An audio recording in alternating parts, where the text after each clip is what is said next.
Well, welcome to the Paul Rogers radio program on 1520 WBZW. It is I, the aforementioned Paul Rogers. We're here every Monday through Friday from 3 to 5, doing what it is we're not quite sure on a daily basis. It's just whatever we have that we think is interesting. We open the show today with Procol Harum's big hit song called A Whiter Shade of Pale. And we did that because our guest is a gentleman named Merle Temple who has written a book called A Ghostly Shade of Pale. I want to welcome Merle to the show. And Merle, where are you calling from today, sir? Well, hey, Paul, that was, you kind of caught me off guard with a whiter shade of pale. That was really appropriate.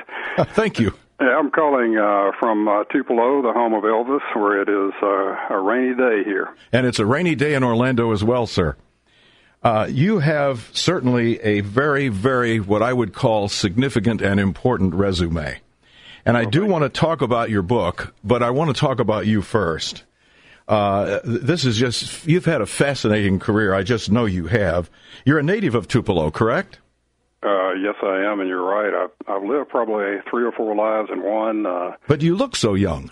Well, gosh, I should have called you sooner. Well, you can come up and be a full-time guest. We'll do a show together every day. This would be fine with me. Can I do my Elvis imitation? You bet you can. You want to do it now? Thank you very much. Thank you very much. Yeah. He was something, wasn't he? Yeah, he really was. First saw him in 1956. My mother took me to see him here at the fair when he was really just taking off all around the nation, and I was 8 years old, and it was a magic moment, and I was a fan from that day on. Well, you're a Ute. Compared to me, you're a Ute. If you saw that wacky movie, My Cousin Vinny. Right. Yeah. What is a Ute?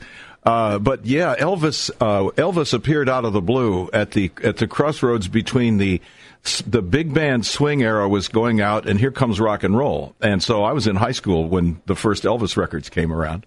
I grew up in a small town up in Williamsport, Pennsylvania, where we had 3 radio stations, NBC, CBS, and Mutual, and nobody was playing any of our music. So we would hear these records on the long-distance 50-kilowatt radio stations, WLAC in Nashville being one of them.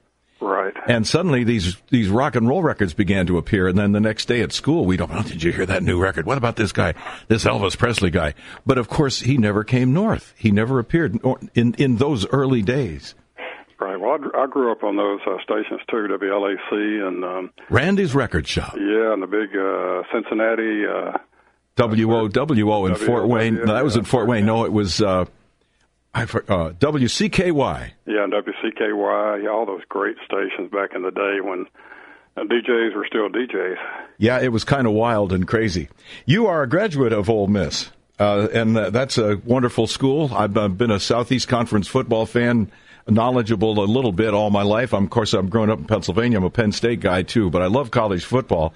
And Ole Miss has quite a storied history in college football. It really does, and they're on the upswing again now with Coach Freeze. And isn't it fun? Oh, what a great, he had like the number 5 recruiting class just now, and we sorely needed it, and things are looking up. And I was at Ole Miss with the first Manning. I tell everybody they talk about the boys in the NFL, but I was there with the first Manning with Archie when they were just a twinkle in his eye when he was dating their mother. Yeah, and you know what, Merle? Had he gotten drafted in the NFL by a good team, he'd be in the Hall of Fame today. He was that good. Absolutely. He was that good. Had so many regrets for him, and he said he knew they did, but he'd had a good life and made a lot of money down in New Orleans where everybody loves him. But we all wished he could have, like Jack Youngblood, I think, said that if we had Archie, we could have gone to the Super Bowl every year. Well, he was pretty wonderful. You were the first captain in the Mississippi Bureau of Narcotics in the 70s, Merle. That's right. Straight out of Ole Miss, State Bureau of Narcotics had just been formed. And, right. It was the first drug wars. Nixon had just declared the war on drugs and did a lot of rearrangements in Washington and concentrated a lot of power, which probably we're still paying for in some ways, but that's another story. And it was a unique time. The protests against the war were still going on. There was civil unrest, marches for civil rights. The Klan was still active here. And it was just a different time. Drug use was then more, it was in some respects a political statement, a rebellion against mama and daddy's values and against the government and the establishment. And on top of that, we had so many little airfields all over Mississippi, crop duster fields and so forth. The intelligence agencies of the government, the federal government, were hopping guns out of those airfields through mercenary pilots. And the problem for us was they weren't returning empty. And, of course, the only question was whether it's sanctioned or unsanctioned. Right. Well, I understand you were undercover for quite a while, and you were actually held hostage at one point. There was.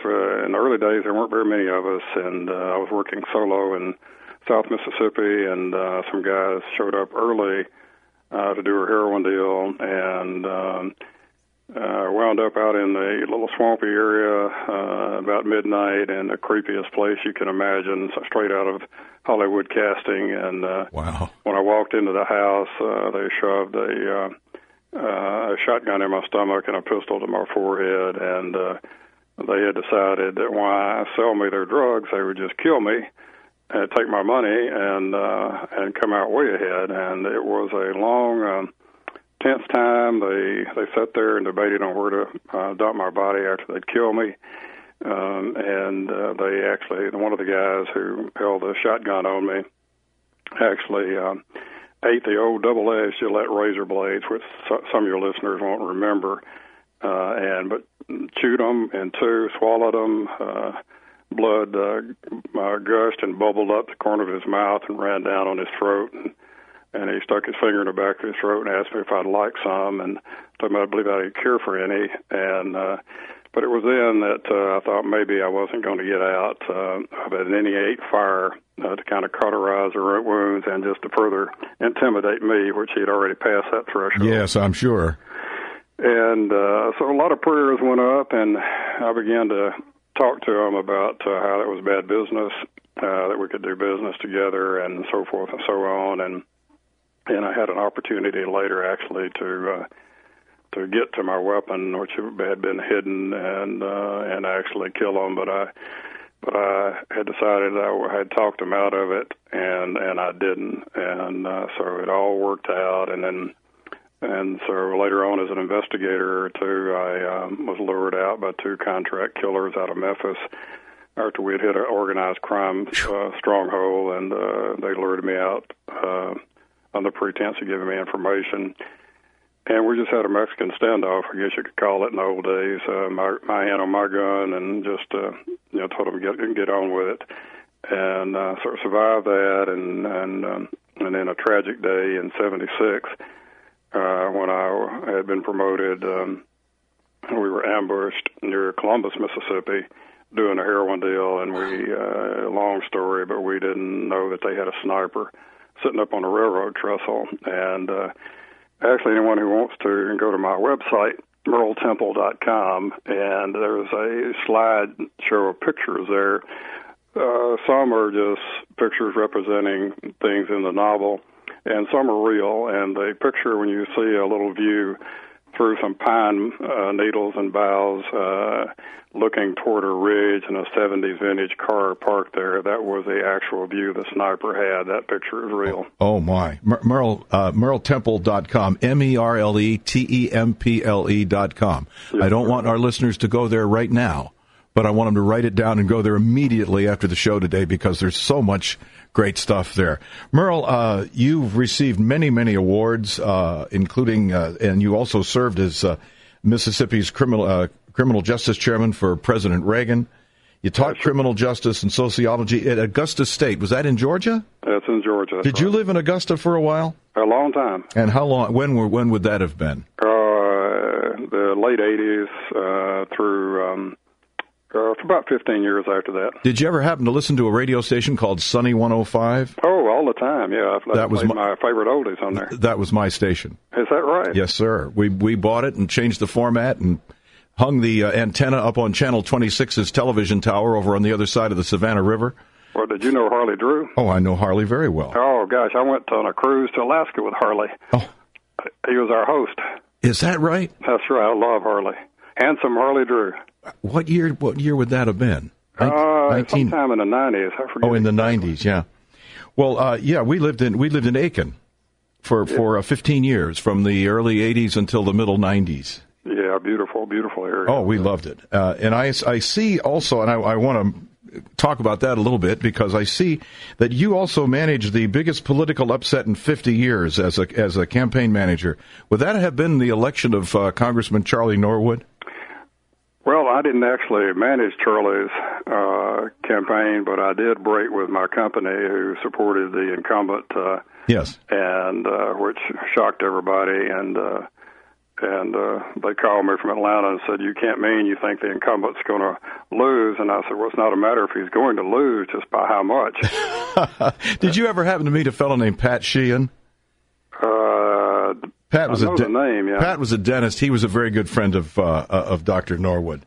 Yeah, Charlie and I were real close because when he got elected, because they asked me, they said, "Well, who is this challenger? Do you know him?" I said, "Well, I sit by him on a bus for 18 hours all over North Georgia Saturday, so I guess so."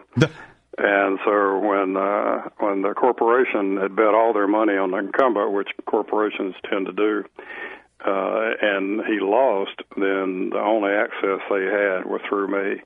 And so Charlie and I became very close, and hated to lose him when he got sick with cancer. I know, that was terrible. He was loved as a congressman. He really was. He really was. Charlie was truly was. Guy, and, yes, he was. He made a speech on the House floor about me, and my mother got to see it before she died. Merle, hold that thought, because there's much more to talk about, but we have a break coming up here. My guest is Merle Temple.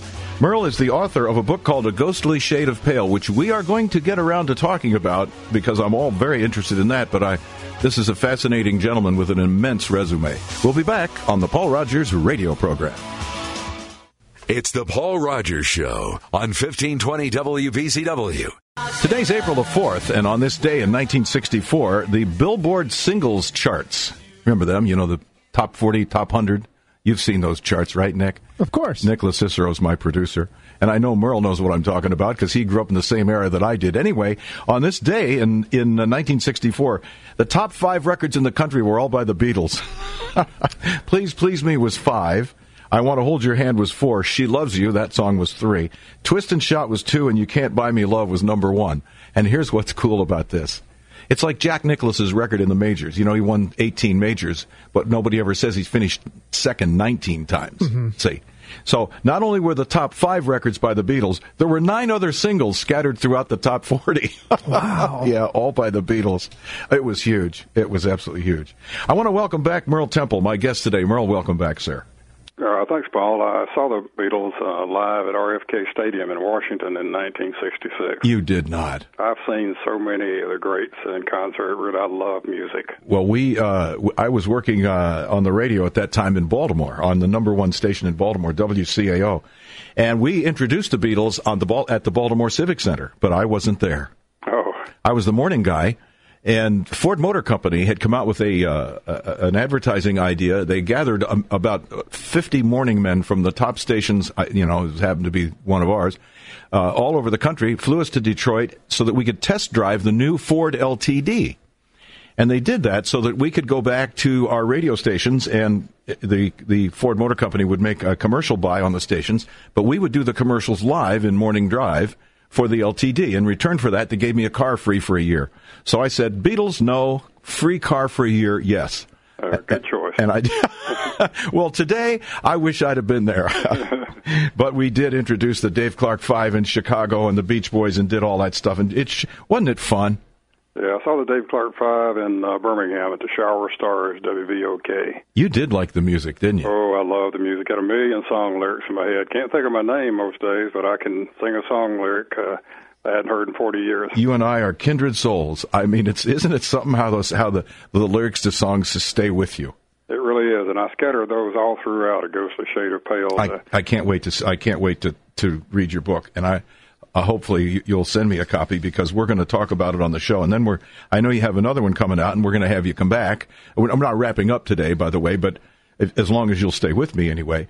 But I do want to have you back on the show. There's so much to talk about. So let's talk a little bit about the movie.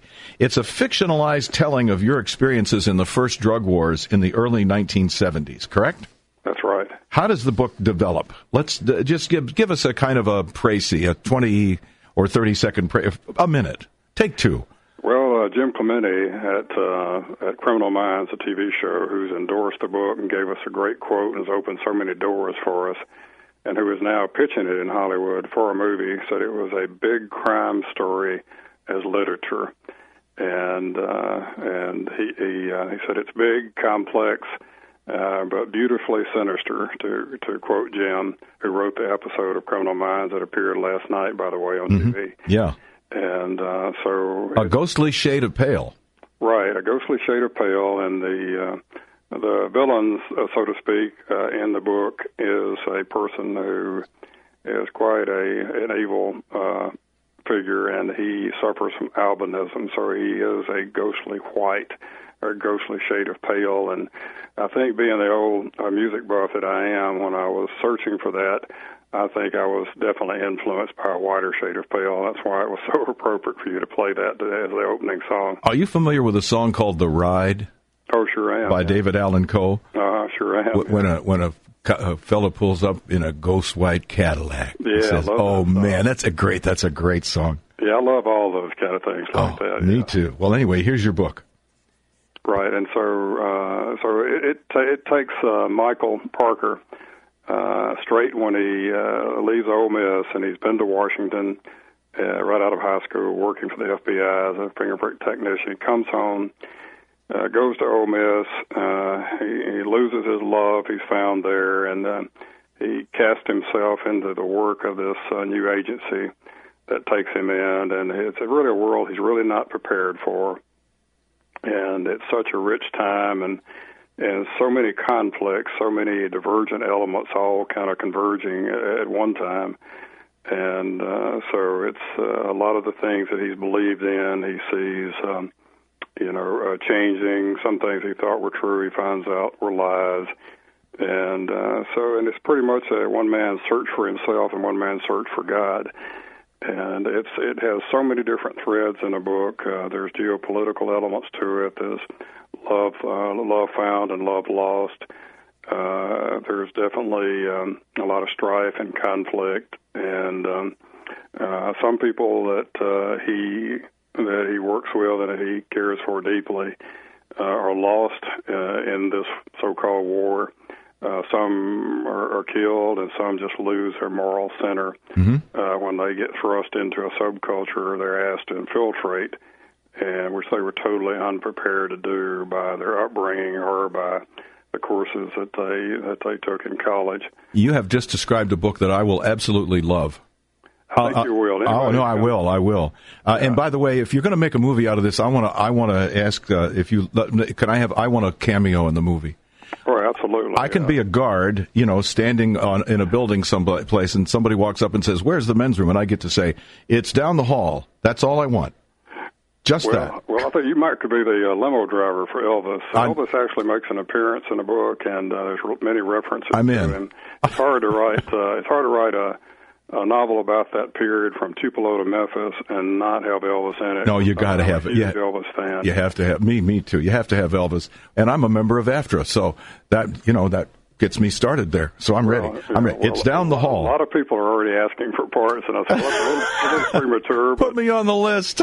Yeah, I'll be number 809. He can play the Godfather in the movie. I'm speaking with Merle Temple, author of the book A Ghostly Shade of Pale. The book is out now, is that correct? No, Paul, it's not. It's been delayed just a bit. We think probably it'll be out in early May, but it can be reserved on Amazon.com, or the best thing is go to my website and just click there and Merle Temple, MErleTemple.com, MErleTemple.com. Merle, we're coming up on a little news break here, and I want to talk to you some more after the break. I hope you can stay with us. Sure, yeah. This is absolutely great. So glad to have this gentleman on my show. My guest is Merle Temple. Merle, welcome back.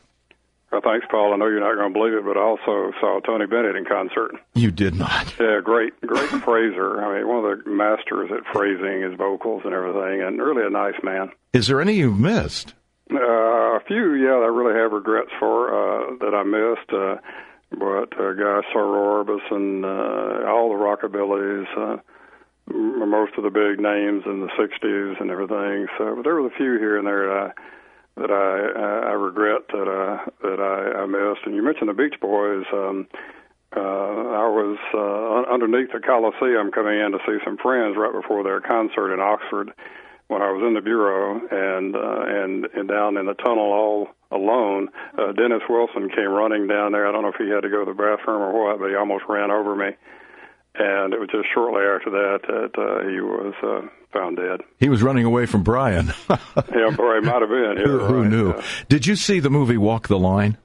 Oh, yeah, sure did. Now, you were living in the geographical part of the country where those tours that had Johnny Cash and Elvis and was a little bit before Roy Orbison, but Carl Perkins and Jerry Lee Lewis and those people, all of whom recorded on Sun Records. Yeah, actually, it was Amory, Mississippi, just like 40 minutes below where I live here in Tupelo, was where I was told that Carl Perkins actually wrote Blue Suede Shoes on the back for a paper sack. I don't doubt it. But those guys toured. They played at high schools and high school auditoriums, and sometimes Elvis was shaking those knees and getting banned, and all kinds of weird stuff was going on. But they never came north. They never came probably north of maybe Tennessee, maybe into Kentucky, and maybe as far east as North Carolina. But I don't think they ever came further north than that. No, not much. Elvis said he knew every little wide place in the road across the South, particularly Texas. He had an affinity for Texas because he played all over Texas, and he said he had played every wide spot in the road, and he played a little suburb here called Belden of Tupelo, and he played the high school prom right before he took off big, and they had a choice between him and Johnny Cash, and our friends there, and they chose Elvis, and there was only entrance. You had to walk through the auditorium to get to the little dressing room they had, and he refused to do it. We said, and rightfully so, because it ruined his entrance and his mystique.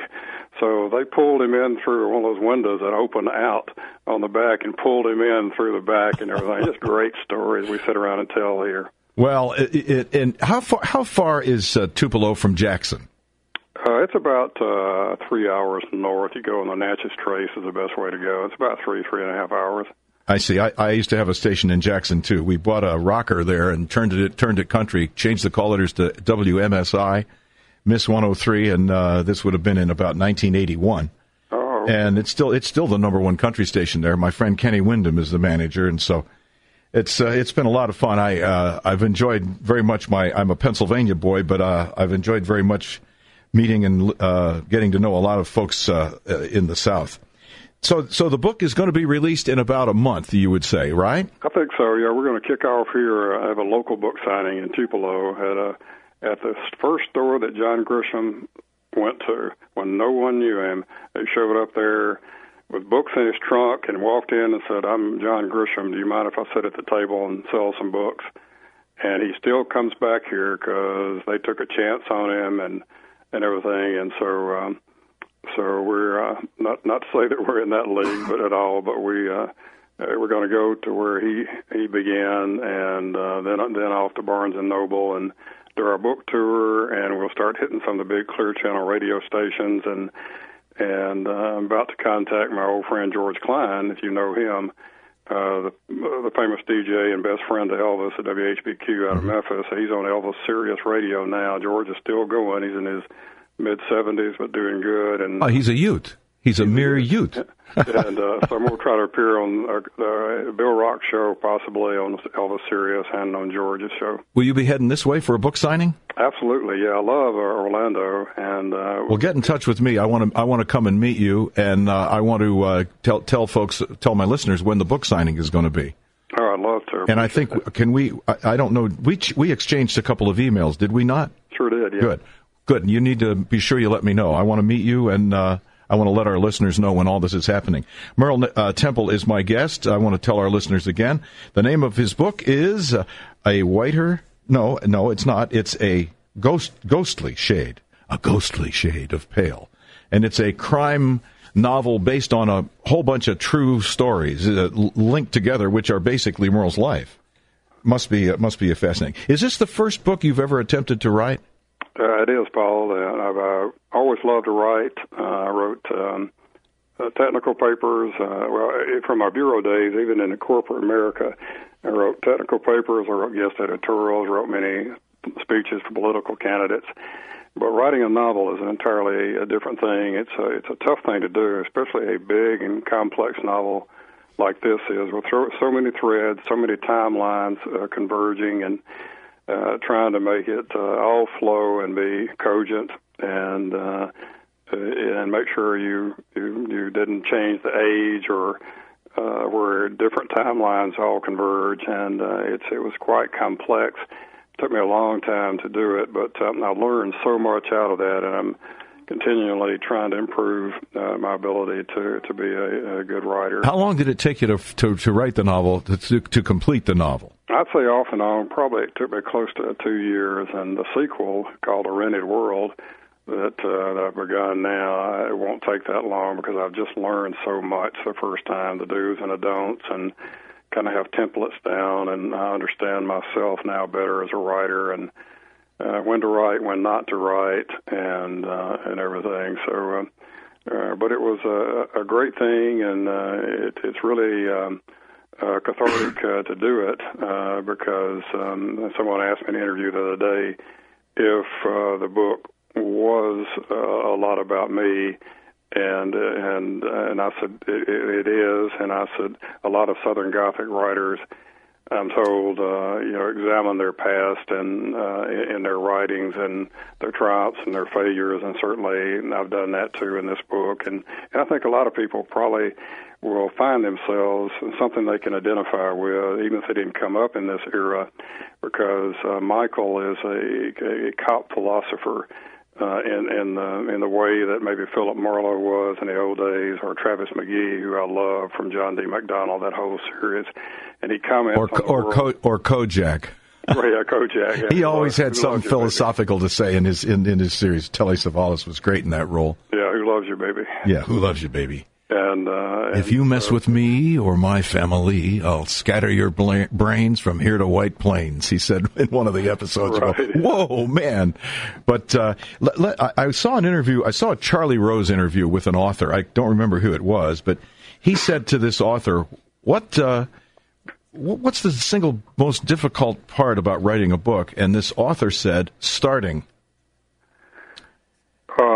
No, well, it could be, and I understand why he would say that. I would say, even though that is, you're getting that first word or that first sentence down and starting, I would have to agree with that. But I would say overarching that you have to, if you're writing from personal experience like I am, we plan a trilogy out of this, God willing, and to be believable and to reach people, or at least I do, you have to be willing to go back and dig up bones and embrace that pain to be believable when you write about pain and you write about things that you want to move people, not just entertain them.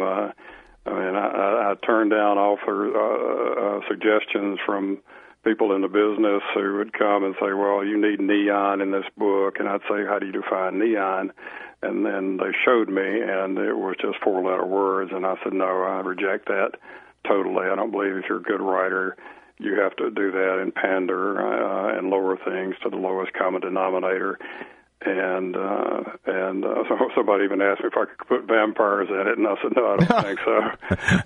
So many people in the publishing industry, they want what was hot yesterday, and they're afraid to take a chance, and the publishing industry is changing a lot right now.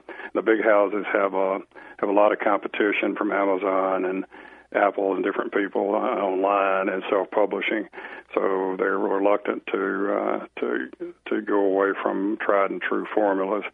But I'm happy with my publisher, and they didn't want any of that, and they've just been very good to me. Well, it's good you came to that agreement. Merle's book is A Ghostly Shade of Pale. It's going to be available. Well, it's available now online, probably at Amazon. Also, you can go to his website, merletemple.com, MERLETEMPLE.com. Now, what is the status of your sequel?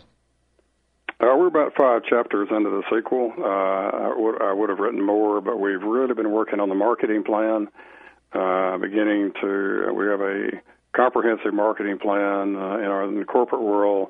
In my later life, I did a long stretch as a public relations manager and legislative liaison and that type thing. So I was out in that world and chairing boards and chairing fundraisers and working in political campaigns and writing, and I learned a lot there, and we were trying to transfer it to the book world, and there are some differences, and I'm learning the value of social media, and it's Teach a whole me. different world there. Teach me. I'm behind the 8 ball on all of that. I just don't know what I'm doing with it. Well, I never thought I'd be on Twitter, but I am, and on LinkedIn, and on Facebook, and MySpace, and every other probably thing you can imagine, and finding out how they all interact and the links you build and everything is quite complex. It's just amazing stuff.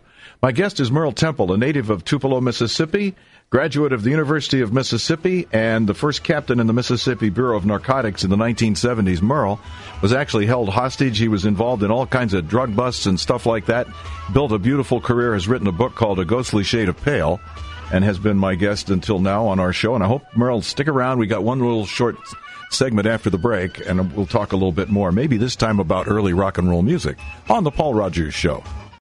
I want to welcome Merle Temple back. Merle, how are you doing? Are you still there, sir? Yeah, Paul's still here. Do you know what the first real hit the Judds had was? If you say it, I'll remember it, but the answer is no. The first one was called For the Heart. Never heard it. And do you know who first recorded that? No. Elvis. For the Heart. For the Heart. We're going to look that up. We're going to play that in our next hour. We're going to find that and play it because Combine Music publishing out of Nashville had the rights to that, and I guess they had Polk Salad Annie, and they had Burning Love. Tony Joe White. Yeah, Tony Joe White. And they always said I sounded like him, so when I called up there, they'd put me right through to anybody I called for because they thought it was Tony Joe. How about that line in the song? Vicious, spiteful, straight razor toting woman. Straight razor toting woman. Have mercy. You do sound a little like Tony Joe White if you get down there like that. Did you ever know Charlie McCoy? Know of him, didn't know him. Charlie McCoy had a little hit record in 1960 called Cherry Berry Wine, and then made a huge career. He was the producer of Hee Haw, and he was a sideman on all kinds of terrific recordings, and he's had a great career. He was 72 the other day, and we said happy birthday to him. I met him in 1960 when I was the, it's almost funny to say this. Well, it's funny to me. I was the Dick Clark of York, Pennsylvania. I did a teen dance show on Saturdays, and once in a while the record promotion guys would bring somebody around. They brought Charlie McCoy around. And it was fun. He appeared on my show, and he wasn't going anywhere in particular, so I invited him over to the house. He came over to the house and had dinner with Barbie and I think my mother-in-law was there at that time. So it was a lot of fun. And then I haven't seen Charlie McCoy since that day, whenever that was in 1960. Do you remember Billy Swan, who had the big hit called I Can Help? I do. Yeah, well, I knew Billy, and the first time I talked to him on the phone, they told him, here, we want you to talk to somebody that sounds just like Tony Joe. He said, hello, and I said, hey, Billy. He said, Tony Joe, what are you doing? I said, it's not Tony Joe. He said, come on, you're pulling my leg. This is Tony Joe. Well. And he told me stories about, he worked on the gates at Graceland for Elvis for a while and everything. And then later, Elvis recorded I Can Help, and it went to #1 in England. Elvis was unbelievable. He had, I guess Colonel Parker did a really good job for Elvis when it came to making money. But I think Elvis probably would have just wanted to keep on rocking and not make some of those movies that he made. That was always an impression I got. Yeah, me too. Some bad. I think he was good early on. Parker was, and later on they made some really bad decisions. And what a contract! He got half. Yeah, it's a sore point with Elvis fans. It's a sore point with the fans. I wonder if Elvis ever cared. He probably didn't. Well, they tried to fire the colonel one time, but they were so entangled in contracts and everything. They hugged and made up and everything, but they were trying to buy out the colonel, and that almost happened one time, and then everybody forgave everybody, and they went on again. Showbiz is amazing, it really is. Business. And I guess it's been your hobby. Yeah, I love music.